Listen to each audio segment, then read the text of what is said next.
rationale of a legal system would have been that only one or two people out of likely thousands or thousands of thousands would have indulged in such things.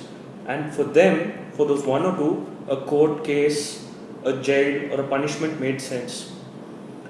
Is this the first instance of humanity where a huge chunk of ordinary people, possibly millions, most of whom have consciously, allegedly committed this crime, is based in law, practical law, where punishment, if at least in theory, be meted out to millions of these people who may have alleged in copyright infringement? So I understand the crime that you're talking about here is piracy. Fundamentally shifted the idea of copyright infringement is the transition from analog to digital. And it's, I think, very important to figure out why this radical shift came out, right? Any sort of digital distribution method is that it is now effortless. It's now effortless to be able to create a perfect duplicate copy of any file. Right? Now, you have to understand that this was not possible, something language, in the poverty of our laws that relegates all of these people to criminals. There is something fundamentally wrong, right? There is no change in our morality, there is no change in our behavior. It is simply the advent of a new technology that has allowed people to engage in a particular act with the law remaining static. For so many people in law to actually meaningfully solve this problem by law, the Malayalam movie in case. From the perspective of the producers and owners of copyright, Yeah. What their solution is. Is it that they want them behind bars? Does that solve the problem? I think it's very important to figure out what is the solution they're trying to achieve. You see this again and again with the big movie producers and other sort of big entertainment companies sort of going after pirates, right? Okay. But I think the opposing side always raises the argument, which is, what are you trying to solve? Is it you really want to bring thousands of people and put them behind bars? You want to fine a few teenagers millions of dollars in fines? Does that solve what is the problem that you have identified and what's the solution? And the people on the copyleft movement and people who are against the idea of aggressive copyright enforcement always seem to find that the sort of solutions that are being proposed by them will never solve the problem that they've identified. It's not that it's right or wrong, it's that it's inevitable. Okay. Just to go back to the first part, is that with the new advent of technology, there is a convenience that we have found, and whether it's right or not based on the text of the law, it's something that's going to happen. And putting them behind bars and fining them millions and millions of dollars is not going to deter them because of the convenience of it and the clear utility that's obvious to any culture that's thinking sensibly. And the fact that it's not solving the problem. These 1,000 people are not the only ones pirating the content.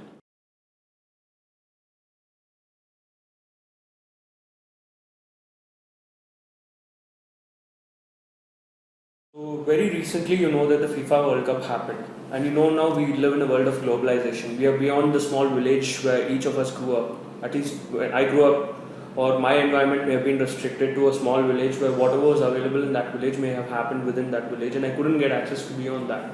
So you know the FIFA World Cup happened globally, and all of us, millions of us saw, and it's beyond an individual. Just like how cricket is, there are millions of fans who are crazy about football. There was a John Doe order by the concerned rights holder in India saying that pirated streams of the live content were happening, and he got an order. So that is fair enough from the copyright viewpoint of view. That Germany won the World Cup. Some company in Germany or something, maybe it's the Demand-Shaft itself. They made a documentary chronicling the German progress till the winning of the World Cup, and they subsequently even released it. A trailer was released in YouTube, but when I clicked it through multiple sources, I found that this trailer has not been licensed in your country.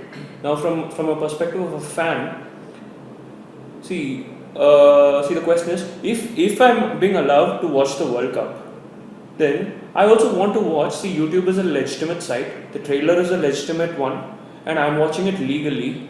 But if copyright laws are a barrier to me watching something legal, don't I have the ethical right to go and pirate? If something I'm talking clearly about legitimate content through an engine like YouTube today, then and if somebody if the same content is available through some illegal site, don't I have whether okay? Let's assume that it's not available in YouTube. So I want to watch. I'm a big fan of Germany, and I'm happy that they won the World Cup. I'm desperate to see it.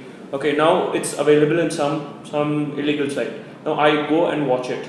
I went and watched it because you didn't put the content in the first place. To me, it doesn't matter much about your copyright laws because I'm living in a globalized world. You get it? Now, if I went and saw the content in a pirated site, is my act illegal, or is my act unethical, or can such cases be put under fair usage? Ambiguities with respect to the morality of the act of piracy. So I feel like I should give an example that I feel is not as which is not as clear, right, which I think people might be able to arrive at a consensus of, and that is the ability to access information as a matter of exercising a right of freedom of speech and the right to access it, and we have right to free speech and the right to access this information, right? And so let's take the example of China, right, where there is a great firewall. Yeah. Okay. And there are citizens who are being denied access to important historical data. Okay. Now that resident of China who circumvents the firewall to access a particular website, Okay. is he committing an illegal act? By Chinese standards, of course, there must be some local law that says circumventing any technological measure that we have is a violation of the law. But if you look at it holistically, if anyone outside of China looks at it, right, you can see the absurdity of this. Of course, that person in China should have the right to bypass this and access a particular content.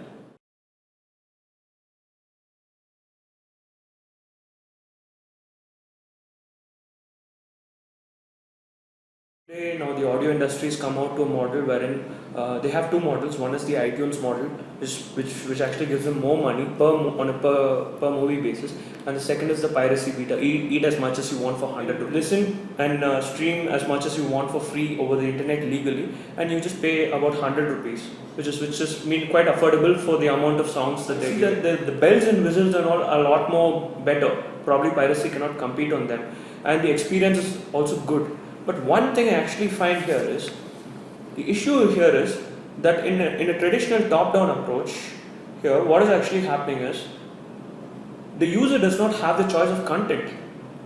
Shouldn't that be the first issue? See, when the main reason why one of the main reasons why people go to piracy is that they have the freedom of content. They don't have to go through legal hassles and all. For instance, if I go for a particular model, say company A, and I pay 100 rupees, I get a certain sequence of albums, but I don't get the others. The others are there with the other company. So you get the question what I'm trying to do. So yeah, the bells and whistles are there. They give you lots of offline thing. They give you 320 kbps and all that. But they're giving you for free to listen legally and all that. So that actually removes the ethical aspect. But at the end of the day, shouldn't the content be the first thing? See, in the 90s, having a traditional copyright system and saying that distributor A will pay me so much, I will give you the content. Distributor B will pay me more, I will give him the content. That was one era. But in this era here, when you're fighting against piracy, so if a user pays 100 rupees, at the end of the day he's paying, he's willing to pay something. He goes for a service, he sees that the bells and whistles are there, it's good, the experience is good, but his favorite song is not there but on another competitor. Isn't it defeating the very purpose of the problem? This is definitely something that's relevant to the digital distribution models that we have today. But at the same time, I think we have to give them credit for coming so far. That this didn't exist even some time ago. So you have to give them credit for creating this. And I think this problem has already been articulated in a simple sentence, right? Which I think Mike Masnick of TechDirt has written a lot about, which is how do you compete with free? More music downloaded onto your hardware than you can actually listen to. Right? Exactly. The problem of its abundance of choices and buy for $1 each. It is all you can eat, which is very similar to the Pirate Bay, but in a way that in an experience that the Pirate Bay cannot provide, Exactly. which is a personalized experience. And there are lots of new models, new business models, and new technologies that have sort of identified this problem and have created useful solutions. Like I will give you the example of Pandora. If you've got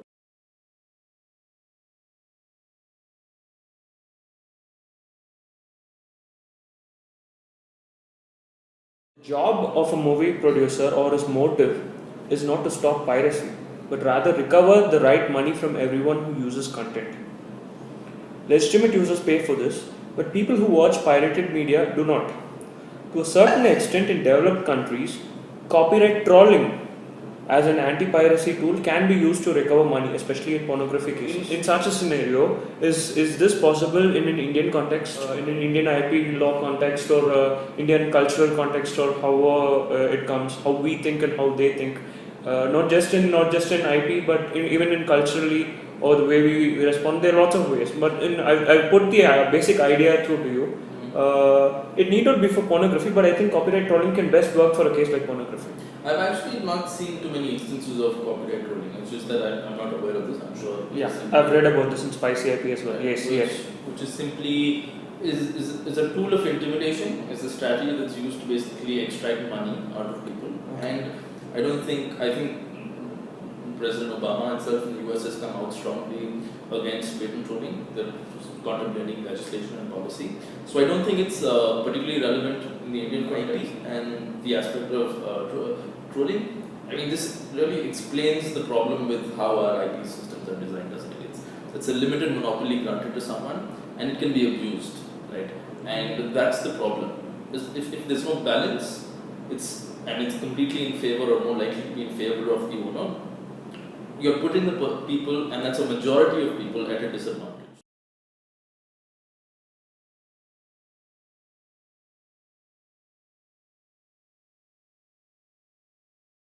The thing is engagement versus unidirectional entertainment. Today's era is about two-way, real-time, customized communication engines. Each user gets a unique experience. They can choose to pick what they like and reject what they don't. They can experience these new generation engagement systems at their time and their convenience entirely. The time of engagement can be even as low as a minute.